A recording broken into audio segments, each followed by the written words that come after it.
Hello, doers, and welcome back. My name is Jose Ignacio. Last time we set up a hotel room service in Odoo for Shady Grove.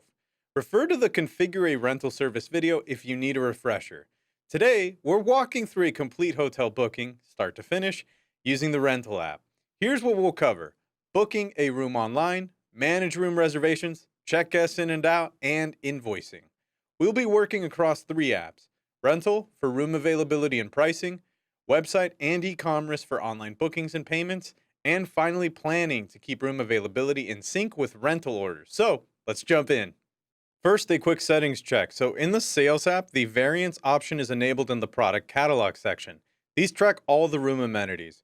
For pricing below, we want discounts and price lists. Then for quotations and orders over here, we want to make sure online signature and online payment are activated. These are a must have for any online bookings and payment. Switching to the rental app settings right here, in our rental section, the default delay cost is set to trigger after 2 hours. That's the deadline before guests are charged for a late checkout. The default padding time over here is 45 minutes to allow housekeeping time to clean the room between guests. In the rent online section right here, the minimal rental duration is set to 12 hours. Now, if you haven't enabled these settings, make sure you click save in the top left before moving on. Shady Grove has rooms set up and ready to go. We are expecting a reservation for Stealthy Wood, so let's see what the guest experience looks like.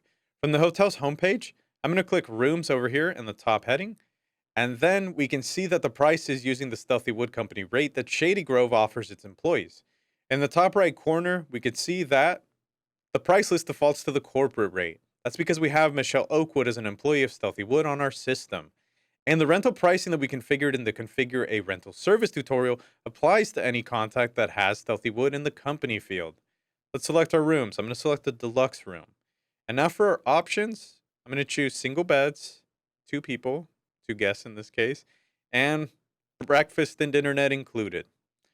Moving forward for our rental period, we're going to start with tomorrow, nice little Friday, and go to the 8th because we're going to stay for 3 nights. Perfect. All right, we don't have a time selection as you saw, and that's because we configured the rooms using the nightly rental period, which uses check-in and check-out times on its own. So then once that we're done with all of our selections, we're going to select add to cart. Perfect. So we're going to view the cart just so that we could review anything. And inside of here, we're going to select pay with demo and then select pay just to complete the booking.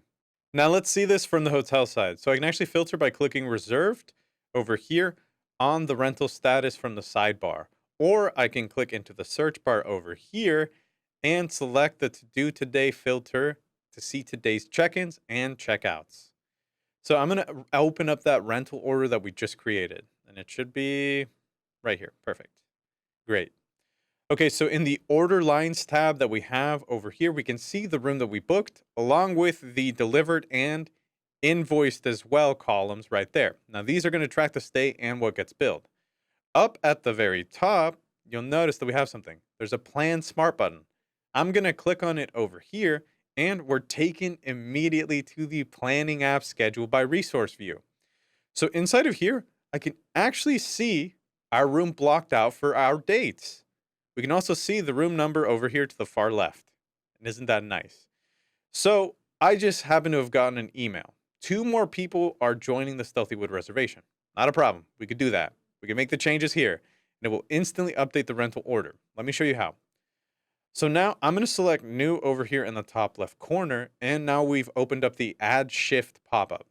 For the resource field, I'm going to select another deluxe room. So in that case, we're going to select that one. So I'm going to match the booking dates over here to the original one, just to make sure everything looks perfect and wonderful. Great. All right. And then we also want to make sure we select our existing sales order over here, just to make sure we got everything proper. And now we can move on. So now I'm going to select save right there, and boom, look at that. And a new room shift block is added. And, oh doopsies, another message. They want to stay for 1 extra night. Easy. In this case, I'm going to click the top end of this nice little room right there, and we're going to extend it 1 way. Ooh! And look at that. Once that we've held and dragged it, we've extended both rooms by a day. and we received a brief notification in the top corner that the shift has been rescheduled. Isn't that nice? Now, if we go back to our rental order by clicking the sales order number over here in our breadcrumbs, we can see that in this case, the rental period and duration fields have been updated to reflect the extra day. However, only one deluxe room is still listed. I'm going to click on the quantity column right now, and we're going to set that to a nice healthy 2. Boom. There we go. The rental order now reflects the changes made in planning, and it is the correct total amount now as well. To learn more about the planning app, check out the planning basics and your first shift video. Now, let's check in those guests. All right, time to check in the guests. So I'm going to select pickup over here, and it's the big purple button at the top of the rental order. Now we have this validation pop-up that shows the number of rooms that we booked. I'm going to select validate right there to confirm the number of rooms is correct. Now our rental order has this picked up nice little, I guess you could call it a nice little bubble banner up in the top right corner, and the deliver column is updated. Now let's fast forward to checkout day. The guests had a very nice stay. They had a great stay, in fact. Let's get them out. So I'm going to select return.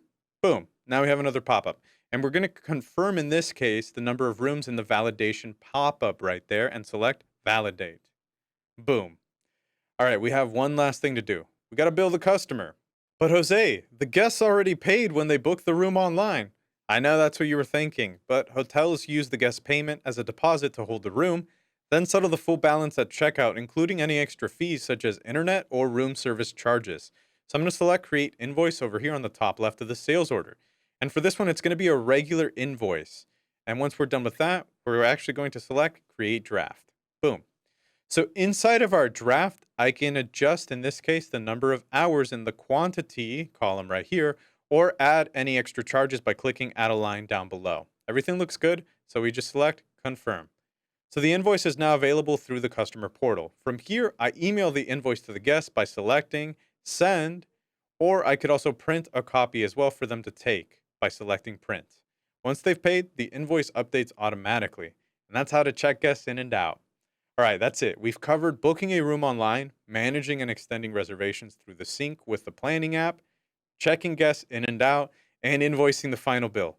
To see how to configure a hotel room or similar rental spaces, check out the Configure a Rental Service video. I'm going to see you next time. Go grab a snack. I have potato crackers.